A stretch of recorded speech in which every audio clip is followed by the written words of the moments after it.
เสียงพระพุทธศาสนาแห่งชาติและสังคม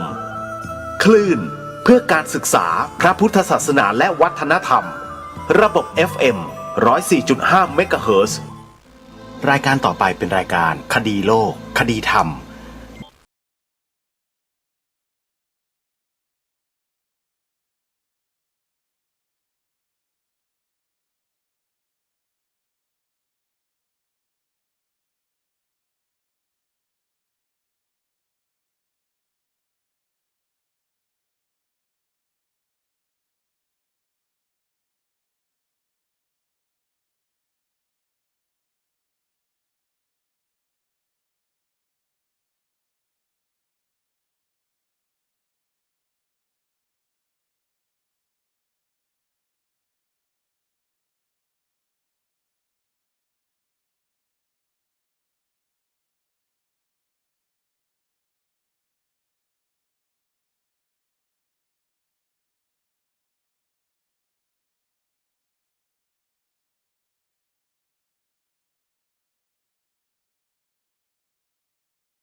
ชั้นดังกล่าวมีสถานีวิทยุรวมกันอยู่50สถานีโดยประมาณและได้เปิดธรรมะออกอากาศตลอด24ชั่วโมงไม่ว่าท่านจะอยู่หน้าแห่งหนตำบลใดในโลกอยู่ในประเทศใดในโลกก็สามารถเปิดรับฟังธรรมะผ่านแอปพลิเคชันนี้ได้แอปพลิเคชันที่ชื่อว่าวิทยุพุทธศาสนาทั่วไทยใครบอกต่อผู้ที่บอกได้บุญวันนี้ขอเริ่มต้นด้วยข่าวประชาสัมพันธ์งานมอบรางวัลเสาอโศกผู้นำศีลธรรมประจำปีพระพุทธศักราช 2568ในวันพุธที่14พฤษภาคมนี้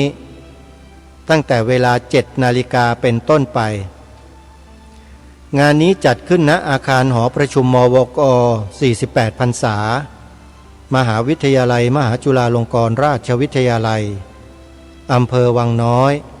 จังหวัดพระนครศรีอยุธยาในภาคเช้ามีการบรรยายพิเศษ2 หัวข้อเรื่องแรกบรรยายในเวลา 8:30 นาทีเรื่องธรรมนาวาวังโดยท่านเจ้าคุณพระราชยานวัชระชิโนภาสหรือพระอาจารย์ต้นจากนั้นเวลา 10 นาฬิกามีการบรรยายพิเศษในหัวข้อเรื่องความสำคัญของพระเจ้าอโศกมหาราชกับพระพุทธศาสนาและสถานการณ์พระพุทธศาสนาในปัจจุบันโดยพระเดชพระคุณท่านเจ้าคุณพระพรหมบัณฑิตศาสตราจารย์ด็อกเตอร์กรรมการมหาเถระสมาคมอุปนายกสภามหาวิทยาลัยมหาจุฬาลงกรณราชวิทยาลัยประธานสภาสากลวันวิสาขบูชาโลกการบรรยายพิเศษ2 เรื่องดังกล่าวนี้ทางสมาคมผู้ทำคุณประโยชน์เพื่อพระพุทธศาสนาแห่งประเทศไทยโดยพลเอกธงชัยเกื้อสกุลนายกสมาคม มีความดำริในการจัดงานมอบรางวัลเสาอโศกผู้นำศีลธรรมทุกครั้งว่าจะต้องมีกิจกรรมการบรรยายพิเศษในลักษณะดังกล่าวนี้ทุกปีแล้วก็ได้กราบอาราธนานิมนต์พระเดชพระคุณท่านเจ้าคุณพระพรหมบัณฑิตเนี่ยเป็นวิทยากรบรรยายทุกปีเช่นกันเพราะฉะนั้นสาธุชนท่านใดที่สนใจจะร่วมงานดังกล่าวสามารถ walk in เข้าไปที่มหาวิทยาลัยมหาจุฬาลงกรณราชวิทยาลัยอำเภอวังน้อยจังหวัดพระนครศรีอยุธยาได้เลยงานจัดวันเดียวคือวันพุธที่14พฤษภาคมพระพุทธศักราช2568เริ่มงานตั้งแต่ 7 นาฬิกาเป็นต้นไปสำหรับหมายเลขโทรศัพท์ที่สามารถติดต่อสอบถามได้ที่พลตรีสุรศักดิ์หมายเลขโทรศัพท์084 767 5822หรือคุณปัทมาวัน089 982 5598กิจกรรมต่อไปที่จะขอประชาสัมพันธ์เชิญชวนศรัทธาสาธุชนกราบอาราธนานิมนต์พระเถรานุเถระผู้มีความเลื่อมใสศรัทธาเคารพในพระเถระรูปดังกล่าวที่จะประกาศให้ทราบนี้ได้เดินทางไปร่วมงานมุทิตาแด่ท่านด้วยกันงานสมโภชพระพุทธชยันตีศรีเมืองตราดสมโภชสัญญาบัตรพัดยศพระราชาคณะชั้นราชที่พระราชวชิระธรรมคณีเจ้าคณะจังหวัดตราดเจ้าอาวาสวัดบางปรืออำเภอเมืองจังหวัดตราดในวันศุกร์ที่16พฤษภาคมศกนี้เวลา 9 นาฬิกาเป็นต้นไปใครที่จะเดินทางไปร่วมแสดงมุทิตาแด่พระเดชพระคุณท่านก็ขอกราบอาราธนานิมนต์และขอเรียนเชิญสาธุชนไปร่วมงานกันได้นะโยมนะงานนี้จัดขึ้นที่วัดบางปรือตำบลห้วยแร้งอำเภอเมืองจังหวัดตราดวันศุกร์ที่16พฤษภาคมวัดนายโรงขอเชิญร่วมงาน1 ปี1 ครั้งรวมพลังเพื่อสร้างสรรค์สังคมให้อุดมด้วยปัญญาและร่วมทำบุญทอดพระป่าสามัคคีเพื่อสมทบกองทุนเผยแผ่ธรรมะทางสถานีวิทยุวัดนายโรงในวันอาทิตย์ที่1 มิถุนายนพระพุทธศักราช2568นี้ณวัดนายโรงเขตบางกอกน้อยกรุงเทพในงานมีการแสดงพระธรรมเทศนาโดยพระอาจารย์มหาบุญช่วยปัญญาวชิโรในช่วง 9 นาฬิกาด้วยและมีเวทีเสวนาในช่วงบ่ายเรื่องพระพุทธศาสนากับสุขภาพวัดในโรงนั้นมีคลินิกแพทย์แผนไทยอยู่ด้วยนะโยมและในวันงานวันนั้นเนี่ยรับตรวจสุขภาพโดยทีมงานของนายโรงคลินิกการแพทย์แผนไทยด้วยท่านใดสนใจโทรศัพท์สอบถามรายละเอียดได้ที่หมายเลข02 434 9119 063 656 2256ขอเชิญร่วมงานบุญประจำปีงานนมัสการหลวงพ่อใหญ่ชัยมงคลวัดหนองกายประจำปีพระพุทธศักราช 2568 พร้อมพิธีสมโภชยกช่อฟ้าแห่ผ้าภูษาสบายทิพย์เททองหล่อพระปิดทองพระประดับพระเนตรพระพุทธเมตตาในวันพฤหัสบดีที่5 มิถุนายนพระพุทธศักราช 2568 นี้ณวัดหนองกายตำบลสันป่ายาง อำเภอแม่แตงจังหวัดเชียงใหม่ท่านใดจะร่วมสมทบเป็นกองทุนค่าอาหารโรงทานตลอดงานก็ดีทำบุญทอดผ้าป่าชำระหนี้สงฆ์กองบุญละ99 บาทก็ดีสามารถโอนปัจจัยไปทำบุญได้ติดต่อสอบถามรายละเอียดไปได้ที่หมายเลขโทรศัพท์053 374 488ถึง9หรือ081 765 6469วัดศรีอุดมวงศ์ตำบลศรีสงครามอำเภอวังสะพุงจังหวัดเลยจัดงานปริวาสกรรม10 วัน 10 คืนระหว่างวันที่25 มิถุนายนถึง4 กรกฎาคมนี้พระสงฆ์รูปใดที่ต้องการอยู่ปริวาสกรรมที่วัดศรีอุดมวงศ์ดังกล่าวสามารถติดต่อสอบถามรายละเอียดเบื้องต้นได้ที่หมายเลขโทรศัพท์089 840 4968ส่วนสาธุชนทั่วไปที่ต้องการบวชเนกขัมมะอยู่ปฏิบัติธรรมในงานปริวาสกรรมดังกล่าวก็สามารถเดินทางมาร่วมกิจกรรมได้ที่วัดศรีอุดมวงศ์อำเภอวังสะพุงจังหวัดเลยหรือถ้าหากท่านใดจะร่วมเป็นเจ้าภาพภัตตาหารเช้าภัตตาหารเพลน้ำปานะถวายแด่พระสงฆ์ที่มาอยู่ปริวาสกรรมก็สามารถติดต่อขอร่วมบุญได้ที่พระครูอุดมวรานุวัตรเจ้าอาวาสวัดศรีอุดมวงศ์ได้โดยตรงโทรศัพท์หมายเลข089 840 4968สาธุชนผู้ฟังทุกท่านในช่วงที่ผ่านมามีกิจกรรมอยู่กิจกรรมหนึ่งที่ทางรายการจะขอนำมาให้ความรู้บอกเล่าเพื่อให้เกิดองค์ความรู้ในเรื่องของกิจกรรมดังกล่าวนี้โดยทั่วถึงกันกิจกรรมที่จะนำมาเสนอในรายการวันนี้เนี่ยถือว่าเป็นวัฒนธรรมจารีตประเพณีประจำแผ่นดินไทยของเรามาช้านานแต่โบราณแล้วและเราก็ได้องค์พระมหากษัตริย์ทรงสืบสารรักษาต่อยอดวัฒนธรรมประเพณีที่ดีงามเหล่านี้เอาไว้ใครก็ตามที่ลบหลู่ดูหมิ่นดูถูกดูแคลนวัฒนธรรมเหล่านี้ถือว่าเป็นคนที่ไร้รากไม่มีที่มาที่ไปพร้อมที่จะเป็นทาสผู้อื่นได้เสมอแต่สำหรับพวกเราคนไทยแล้วเนี่ย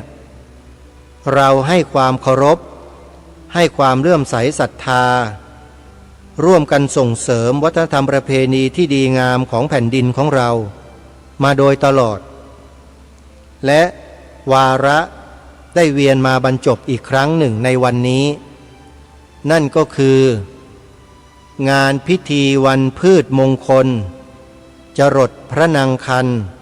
แรกนาขวัญหลายคนไม่รู้จักว่างานพิธีดังกล่าวนี้คืองานอะไรและมีความจำเป็นแค่ไหนในการที่จะจัดงานดังนี้ขึ้นสาธุชนวันนี้รายการได้นำเกร็ดความรู้เกี่ยวกับเรื่องงานพิธีดังกล่าวมามอบให้กับท่านผู้ฟังแต่ก่อนที่เราจะไปฟังเนื้อหาสาระตรงนั้นขอทำความเข้าใจกับท่านผู้ฟังจำนวนหนึ่งสักเล็กน้อยก่อนโดยเฉพาะผู้ฟังที่ไม่นิยมวัฒนธรรมประเพณีของไทยเนี่ยที่ท่านไม่ชอบนะพูดง่ายๆขอบอกกับท่านเหล่านี้ไว้หน่อยว่าท่านลืมตัวเองหรือเปล่าลืมตัวเหมือนงัวลืมตีนหรือเปล่าโยมอันนี้เป็นภาษิตไทยนะไม่ได้คำหยาบนะท่านผู้ฟังลืมตัวเหมือนงัวลืมตีนหรือเปล่า งัวมันยังไม่ลืมตีนของมันเลยเวลามันไปหากินข้างนอกเวลาจะกลับมันก็เดินตามรอยตีนของมันกลับเข้าสู่คอกสู่บ้านสู่เรือนของเจ้าของด้วยตัวของมันเองแต่เราเป็นคนเป็นมนุษย์โดยแท้กลับลืมร่องรอยวัฒนธรรมประเพณีที่บรรพบุรุษบรรพชนเราเสียสละเลือดเนื้อเสียสละเวลารักษาสืบสารต่อยอดกันมาเนี่ย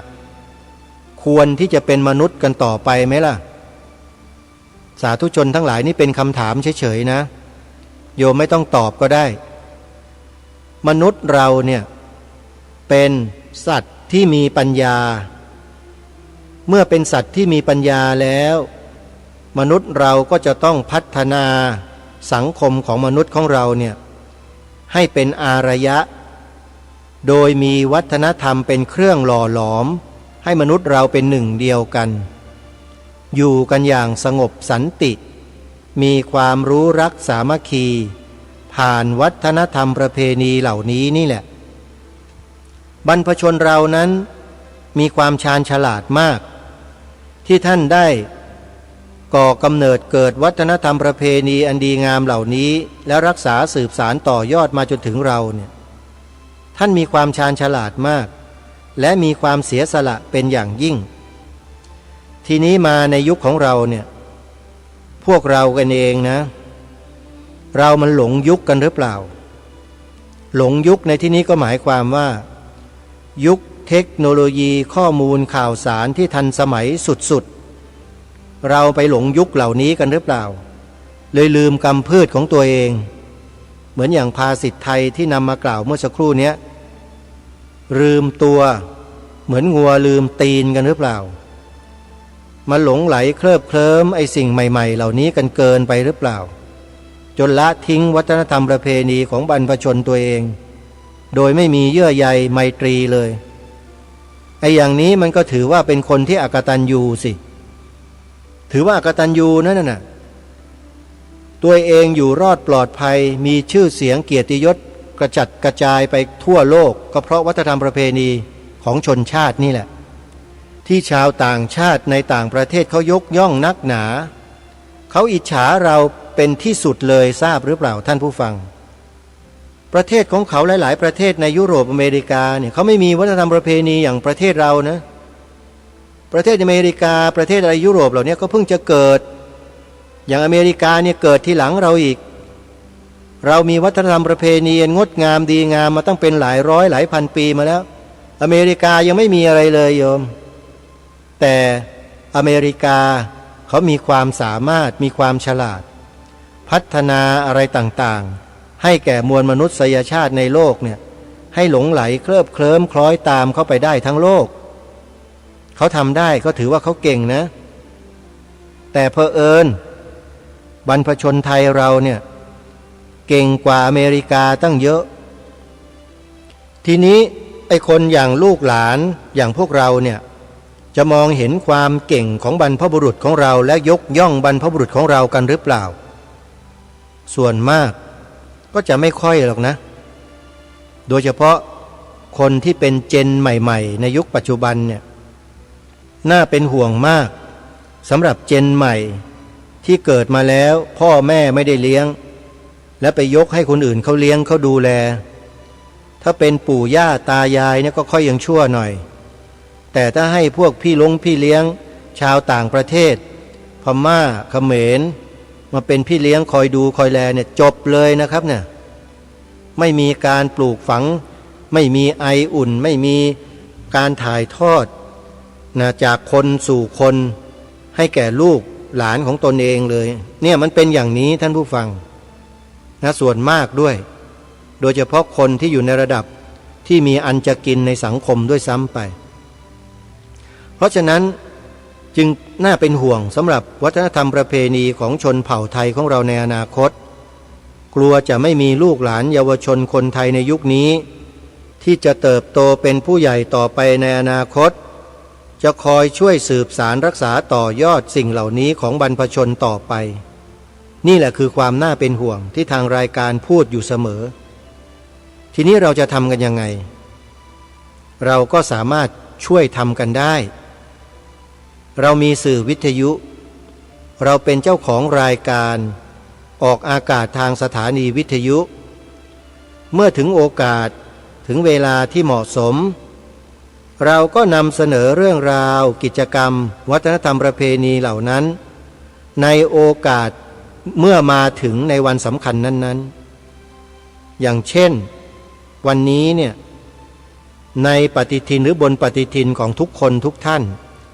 จะเห็นตัวหนังสือที่ประกาศเอาไว้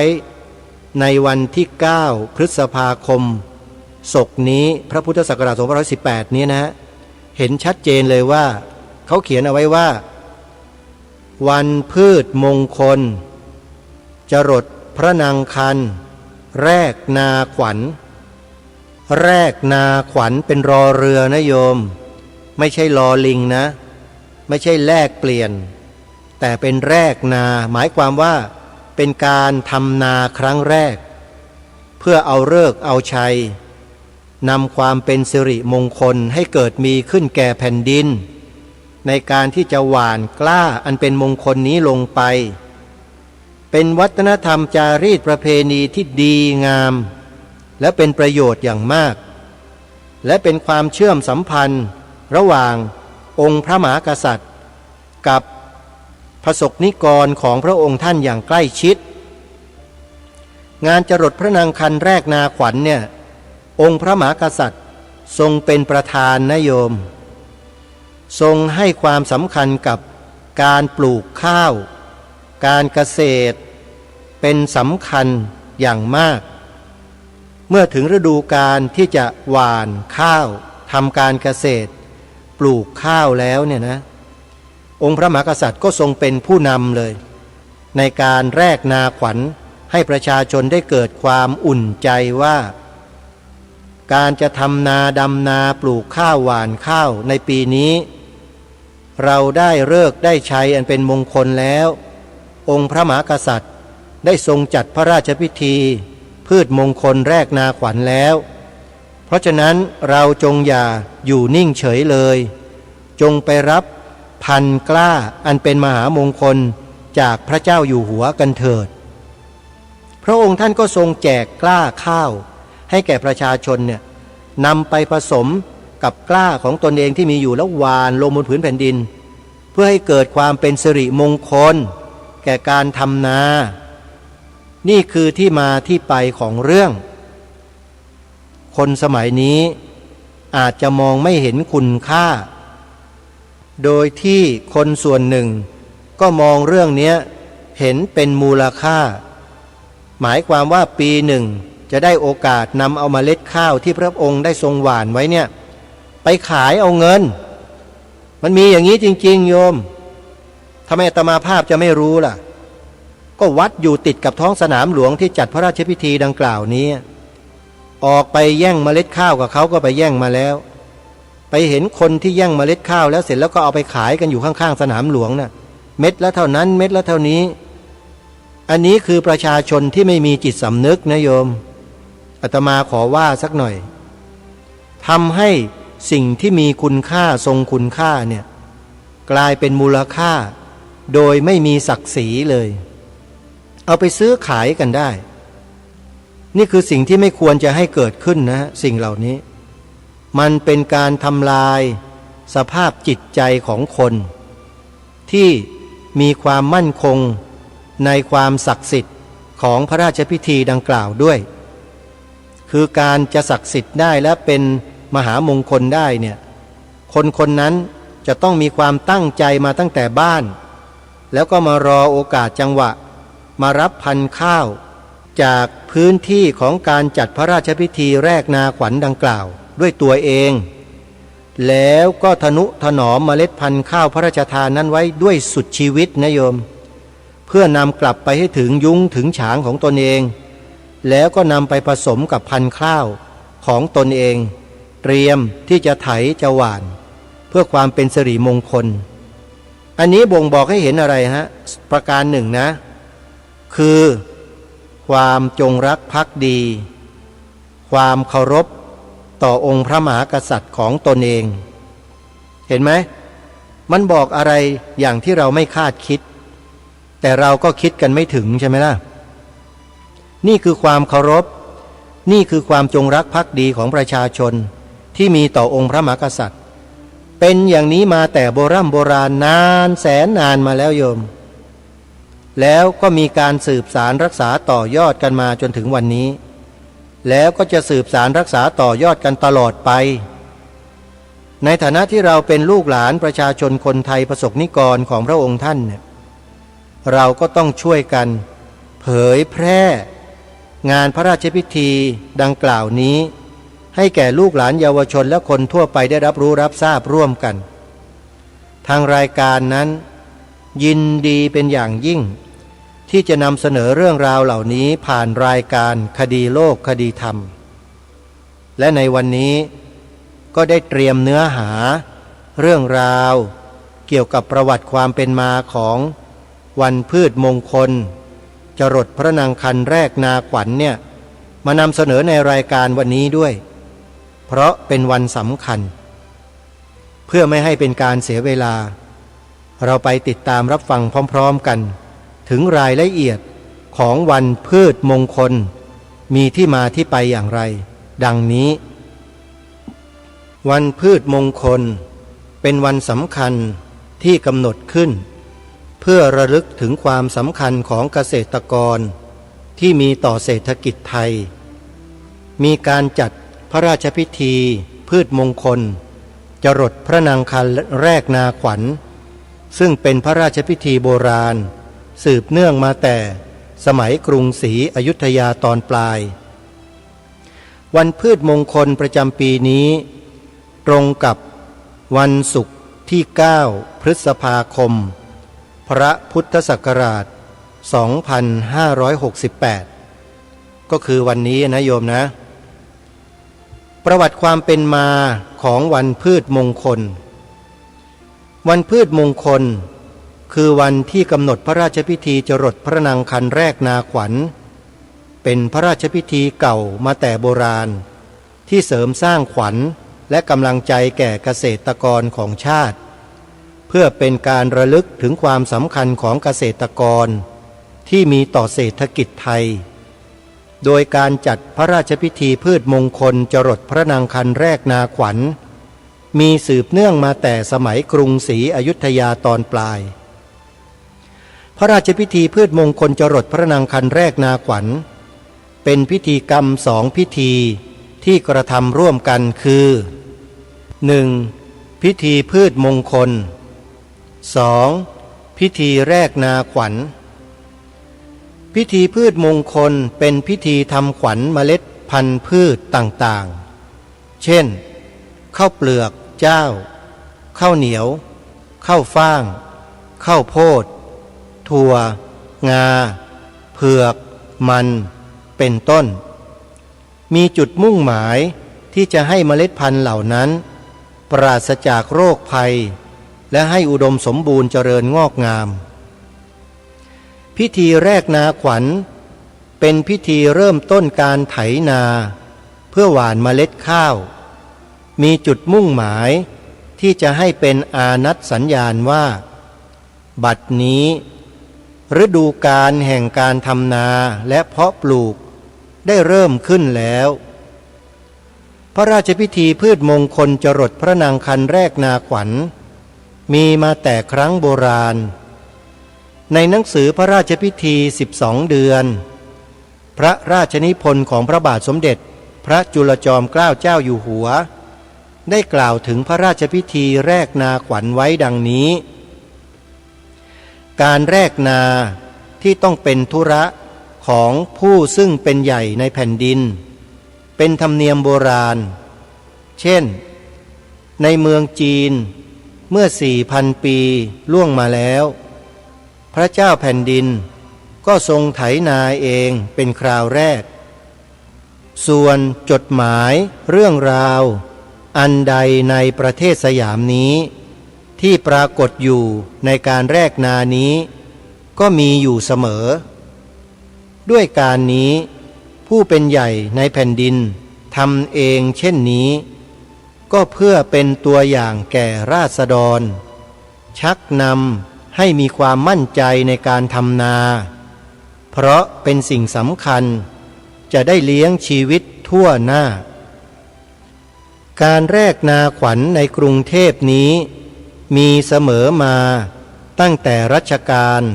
ไม่ได้ยกเว้นแต่ถือเป็นตำแหน่งเจ้าพระยาพลเทพคู่กับยืนชิงช้าเจ้าพระยาพลเทพแรกนายืนชิงช้าผู้เดียวไม่ได้ผัดเปลี่ยนครั้นต่อมาภายหลังเมื่อเจ้าพระยาพลเทพป่วยก็โปรดให้พระยาประชาชีพแทนบ้างในครั้งแผ่นดินพระบาทสมเด็จพระนั่งเกล้าเจ้าอยู่หัวเกือบตกเป็นธรรมเนียมว่าผู้ใดยืนชิงช้าผู้นั้นเป็นผู้แรกนาด้วยครั้นมาในสมัยสมเด็จพระจอมเกล้าเจ้าอยู่หัวเสด็จพระราชดำเนินทอดพระเนตรแรกนาที่ทุ่งส้มปล่อยครั้งหนึ่งภายหลังโปรดให้มีการแรกนาที่กรุงเก่าและที่เพชรบุรีและทรงเพิ่มพิธีสงฆ์นอกเหนือจากเมื่อก่อนมีเฉพาะพิธีเมื่อทรงเพิ่มพิธีสงฆ์ในพระราชพิธีต่างๆจึงได้เพิ่มในจรดพระนางคันแรกนาขวัญ นี้ด้วยแต่ยกเป็นพิธีหนึ่งต่างหากเรียกว่าพืชมงคลพราหมณ์และทรงสร้างหอพระเป็นที่ไว้พระคันธารราชเมื่อโปรดให้มีพระราชพิธีพืชมงคลขึ้นจึงได้มีนางเทพี4 คนจัดเจ้าจอมเท่าแก่ที่มีทุนรอนพาหนะพอจะแต่งตัวและที่เครื่องใช้ไม้สอยติดตามไปหาบกระเช้าข้าวโปรยเมื่อวันสวดมนต์พระราชพิธีพืชมงคลก็ให้ฟังสวดพร้อมด้วยพระยาแรกนาและให้มีการราชบัณฑิตเชิญพระเต้าเทวบิดซึ่งเป็นพระเจ้าเกิดในสมัยรัชกาลนั้นประพรมที่แผ่นดินนำหน้าพระยาที่แรกนาพระราชพิธีนี้ในเวลาบ่ายวันที่จะสวดมนต์ก็จะมีกระบวนการแห่พระพุทธรูปออกไปจากวัดพระศรีรัตนศาสดารามพระราชพิธีจรดพระนางคันเริ่มแต่บ่ายวันสวดมนต์พระราชพิธีพืชมงคลมีกระบวนแห่พระเทวรูปพระอิศวรหนึ่งพระอุมาภควดีหนึ่งพระนารายณ์หนึ่งพระมหาวิคเนศวรหนึ่งพระพลเทพแบกไถหนึ่งกระบวนแห่มีธงมีคู่แห่เครื่องสูงกลองชนะคล้ายกันกับที่แห่พระพุทธรูปเป็นแต่ลดหย่อนลงมาบ้างออกจากพระบรมมหาราชวังไปทางบกเข้าโรงพิธีทุ่งส้มปล่อยหน้าหลวงเวลาค่ำพระมหาราชครูพิธี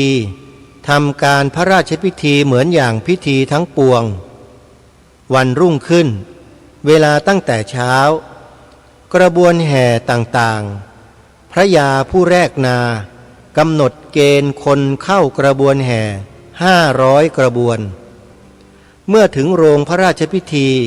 เข้าจุดเทียนบูชาพระพุทธรูปแล้วตั้งจิตอธิษฐานจับผ้า3 ผืนเมื่อจับได้ผ้าผืนใดก็นุ่งผ้าผืนนั้นนุ่งอย่างบ่าวขุนออกไปแรกนามีราชบัณฑิตคนหนึ่งเชิญเต้าเทวบิดประพรมน้ำพระพุทธมนต์ไปหน้าพราหมณ์เชิญพระพลเทพคนหนึ่งเป่าสัง2 คนพระยาจับยามไถพระมหาราชครูพิธียืนประตักด้านหุ้มแดงไถดะไปโดยรี3 รอบแล้วไถแปรโดยกว้าง3 รอบ นางเทพีทั้งสี่จึงหาบกระเช้าข้าวปลูก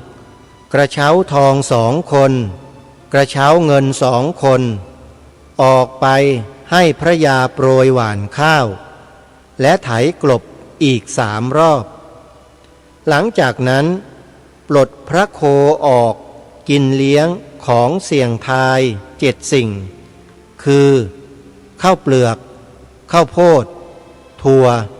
งาเหล้าน้ำหญ้า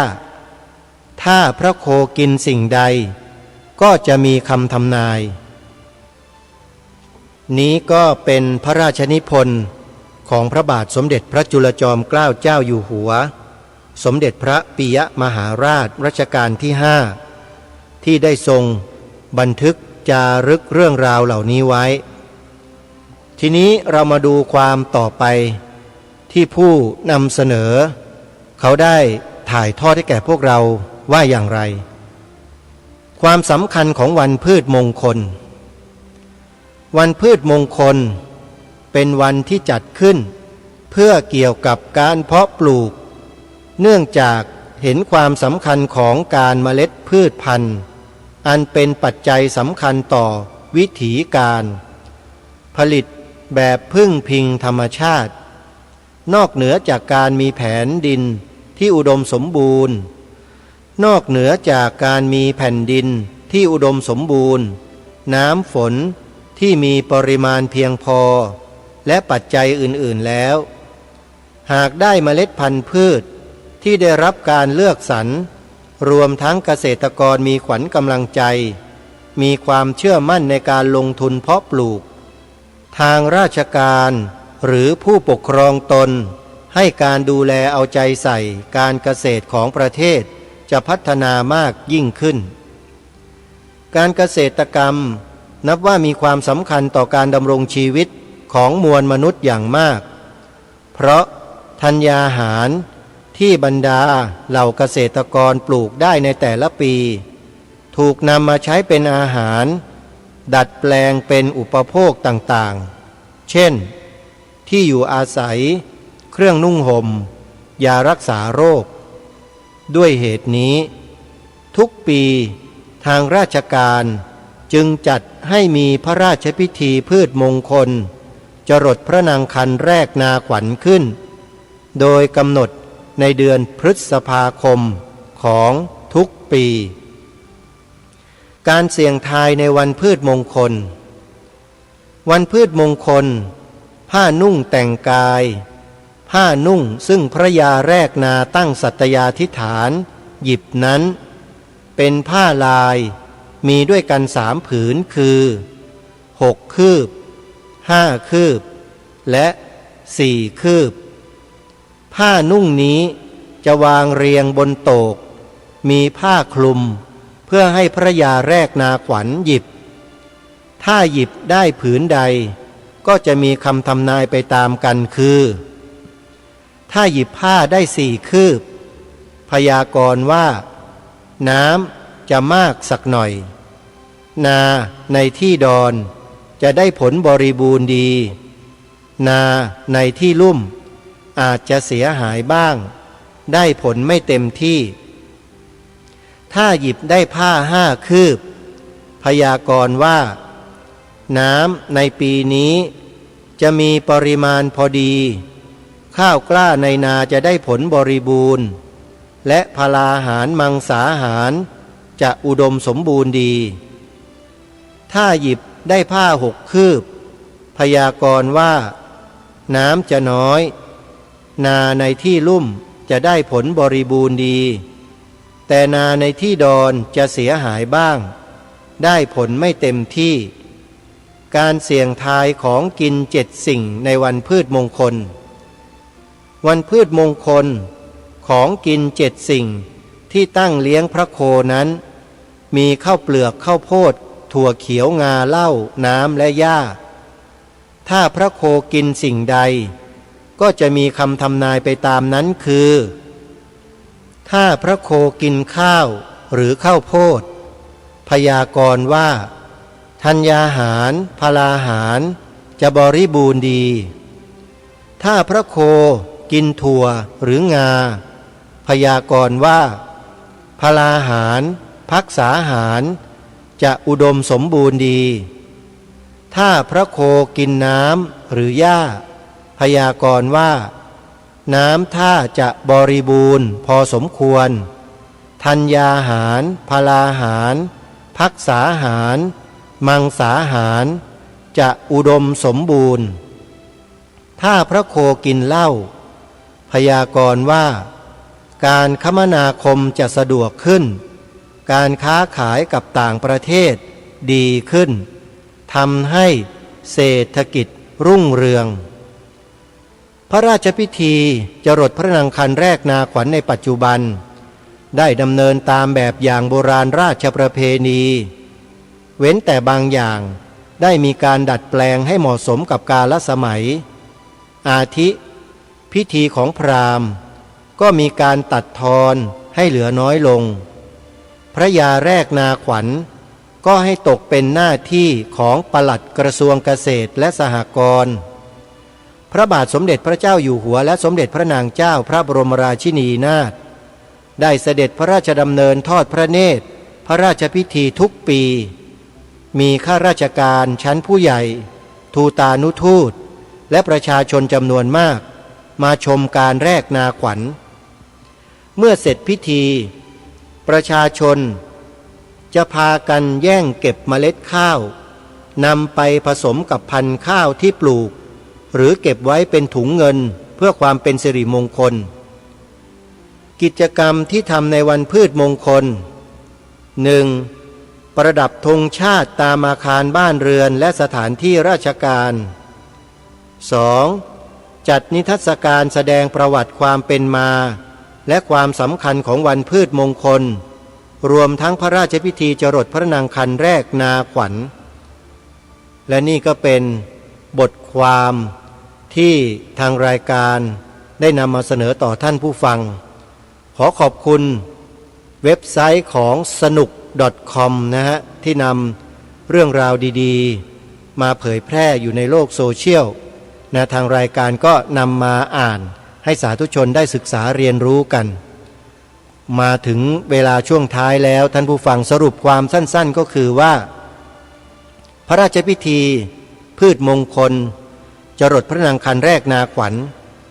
ถือว่าเป็นวันสำคัญของชาติอีกวันหนึ่งที่เป็นพระราชพิธีสำคัญโดยมีความผูกพันระหว่างองค์พระมหากษัตริย์ข้าราชการผู้ใหญ่ผู้ปกครองและประชาชนมีความเป็นหนึ่งเดียวกันในการที่จะช่วยกันผลิตพืชพันธุ์ธัญญาหารต่างๆให้กับแผ่นดินให้กับประเทศเป็นเศรษฐกิจของชาติบ้านเมืองญาติโยมเพราะฉะนั้นพิธีที่ดีอย่างนี้เนี่ยเราควรจะสืบสารรักษาต่อยอดกันต่อไปนะอย่าละเลยอย่าปล่อยวางกันนะโยมนะถ้ามีโอกาสก็ให้ติดตามรับชมผ่านสถานีโทรทัศน์รวมการเฉพาะกิจแห่งประเทศไทยอยู่ที่บ้านก็ได้เพื่อสร้างความรู้ความเข้าใจให้เกิดขึ้นอันนี้ปีหนึ่งมีครั้งเดียวแล้วเกี่ยวกับเกษตรกรของเราด้วยเอาละท่านสาธุชนเวลาของรายการก็หมดลงพอดีวันนี้ต้องขอสมมุติยุติรายการไว้แต่เพียงเท่านี้พบกับรายการได้ใหม่ในวันต่อไปขอความสุขความสวัสดีในธรรมแห่งองค์สมเด็จพระบรมศาสดาสัมมาสัมพุทธเจ้าจงปรากฏเกิดมีขึ้นในจิตใจของท่านผู้ฟังทุกท่านทุกคนเทินขอเจริญพรกล้าคิด